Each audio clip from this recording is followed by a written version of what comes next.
হ্যাঁ বন্ধুরা, তো চলে এসেছি তাজ কিচেনে। আর আজকে বানিয়ে দেখাবো পটেটো মাশরুম রেসিপি।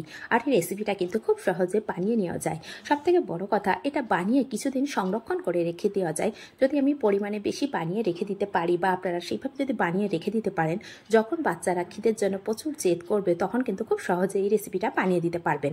তাহলে স্কিপ না করে পুরোটা দেখার অনুরোধ রইল। আর যারা আমার চ্যানেলে নতুন বন্ধু, তাদের কাছে অনুরোধ রইল প্লিজ চ্যানেলটিকে সাবস্ক্রাইব করে পাশে থাকা বেল আইকনটি প্রেস করে রাখবেন। যখনই আমি কোনো নিত্য নতুন রেসিপি আপলোড করব, সবার আগে আপনার কাছে পৌঁছে যাবে।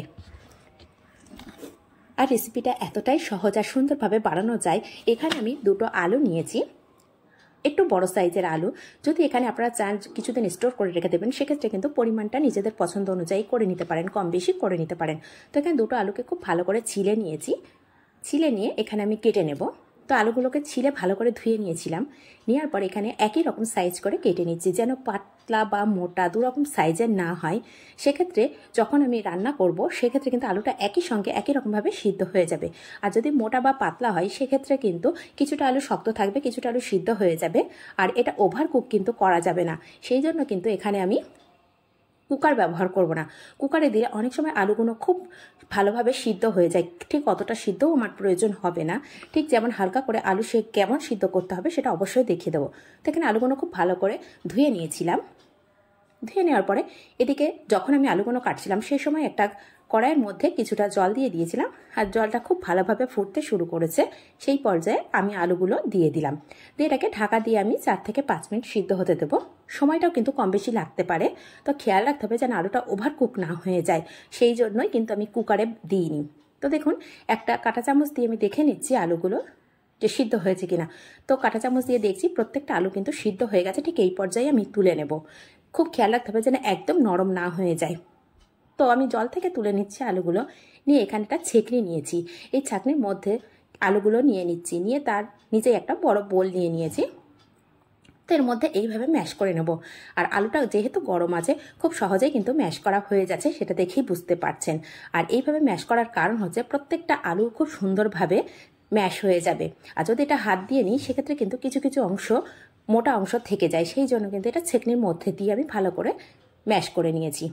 আর এখানে দিয়ে দিচ্ছি কিছুটা কর্নফ্লাওয়ার। এখানে আমি 100 থেকে 150 গ্রাম কর্নফ্লাওয়ার নিয়েছি, কিন্তু যে পরিমাণে লাগবে সেই পরিমাণটাই আমি দেব। তো এই পরিমাণটা কিন্তু সঠিক করে বলা যাচ্ছে না যে কতটা প্রয়োজন হবে। এটা যতটা পরিমাণে আলু নেবেন, ঠিক তার থেকে কিছুটা কম পরিমাণে কর্নফ্লাওয়ার নেবেন। নিয়ে এইভাবে একটি ডো রেডি করে নিতে হবে। তো এখানে সম্পূর্ণ কর্নফ্লাওয়ারটা লাগেনি, কিছুটা বেঁচে গেছে, সেটাকে সাইড করে রাখছি। আর এর মধ্যে কিন্তু কোনো জল আমি ব্যবহার করিনি। আর দেখুন, ডোটা খুব স্মুথ একটা ডো রেডি হয়ে গেছে। তো ডোটাকে সাইড করে রেখে দিলাম। আর এখানে একটি নিয়েছি কাঁচের বোতল। এখানে কাঁচের বোতল যদি হাতের কাছে সবসময় না থাকে, সেক্ষেত্রে কিন্তু একটা প্লাস্টিকের যে সসের বোতল হয়, সেগুলোও কিন্তু নিয়ে নিতে পারেন। তো এখন আমি হাতের মধ্যে কিছুটা তেল লাগিয়ে নেব। একটু ভালো করে তেল লাগিয়ে নিচ্ছি। নিয়ে এখান থেকে ছোট ছোট করে লেচি কেটে নিচ্ছি। এই লেচিকে হাত দিয়ে খুব ভালো করে একটু গোল করে নিচ্ছি। আর এই গোল করার সময় খেয়াল রাখবেন যাতে এর মধ্যে কোনো ক্র্যাক না থাকে। যদি থাকে তাহলে বুঝবেন যে ভালো করে মাখাটা হয়নি। সেক্ষেত্রে হয় কিছুটা ময়দার পরিমাণ, ময়দার এখানে কর্নফ্লাওয়ারের পরিমাণটা একটু বেশি লাগতে পারে। আর যাদের কাছে হাতের কাছে কর্নফ্লাওয়ারটা না থাকে, সেক্ষেত্রে কিন্তু অ্যারারুটও ব্যবহার করতে পারেন। তো এখানে দেখুন, আমি খুব সুন্দরভাবে এটাকে একদম গোল করে নিয়ে হালকা করে চ্যাপটা করে দিয়েছি। আর যে বোতলটা নিয়েছিলাম, বোতলের মুখে হালকা করে তেল লাগিয়ে নিলাম। এইভাবে প্রেস করছি। আর দেখুন কত সুন্দর মাশরুমের মতো হয়ে যাচ্ছে। তাহলে কত সহজেই মাশরুমটা রেডি করে নেওয়া যাচ্ছে, সেটা দেখেই বুঝতে পারছেন। ঠিক একইভাবে আমি আরও একটি আপনাদেরকে দেখিয়ে দিচ্ছি। তো ঠিক একইভাবে আবারও একটা গোল নিয়েছি। গোল করে নিয়ে হালকা করে চ্যাপটা করে নিয়েছি। নিয়ে ঠিক বোতলের মুখটা কিন্তু আবারও একইভাবে তেলের মধ্যে দিয়ে নিয়েছি। নিয়ে এইভাবে আবারও একটু প্রেস করলাম, করলে কিন্তু এটা মাশরুমের মতো হয়ে গেল। আর এটা কিন্তু খুব সহজেই হয়ে যাচ্ছে মাশরুমের মতো, সেটা দেখে বুঝতে পারছেন। তো কত সুন্দরভাবে আর কতটা সহজভাবে মাশরুমগুলো রেডি হয়ে যাচ্ছে, সেটা তো দেখেই বুঝতে পারছেন। আর এটা কিন্তু অনেকটা পরিমাণে বানিয়ে রেখে দিতে পারেন। তো এখানে আমি আরও একটা দেখিয়ে দিচ্ছি লেচিটা কত পরিমাণে নিয়েছি। আর চেষ্টা করবেন খুব বেশি বড় বা খুব বেশি মোটা না করার। খুব বেশি বড় করলে এখানে যখন জলের মধ্যে ফোটাবো, তখন কিন্তু আরও কিছুটা বড় হয়ে যাবে। সেই জন্য আমি খুব হাতে করে নিয়ে দেখানোর চেষ্টা করছি যে কতটা মোটা বা কতটা পাতলা রেখেছি, কতটা ছোট বা কতটা বড়। ঠিক একইভাবে দেখুন প্রত্যেকটা কিন্তু রেডি করে নিচ্ছি। তো একইভাবে সবগুলো আমি রেডি করে নেব। তো সবগুলো আমার রেডি করা হয়ে গেছে। এখন এগুলো রেডি করতে করতে কিন্তু আগে থেকে আমি কড়াই ঠিক আগের মতনই জল বসিয়ে দিয়েছিলাম, সেটা কিন্তু ফুটতে শুরু করে দিয়েছে। তখন ঢাকনাটা খুলে দেখাচ্ছি, দেখুন জলটা কিন্তু খুব সুন্দরভাবে ফুটে গেছে। আর এই জলের পরিমাণটা একটু বেশি দিতে হবে। আমি কিন্তু এখানে কম পরিমাণে একটু জল হয়ে গেছে, এখানে পরিমাণটা একটু বেশি দিতে হবে। জলটা দিয়ে খুব ভালো করে ফুটিয়ে নিতে হবে। নিয়ে এখানে একে একে সব মাশরুমগুলো আমি দিয়ে দিচ্ছি।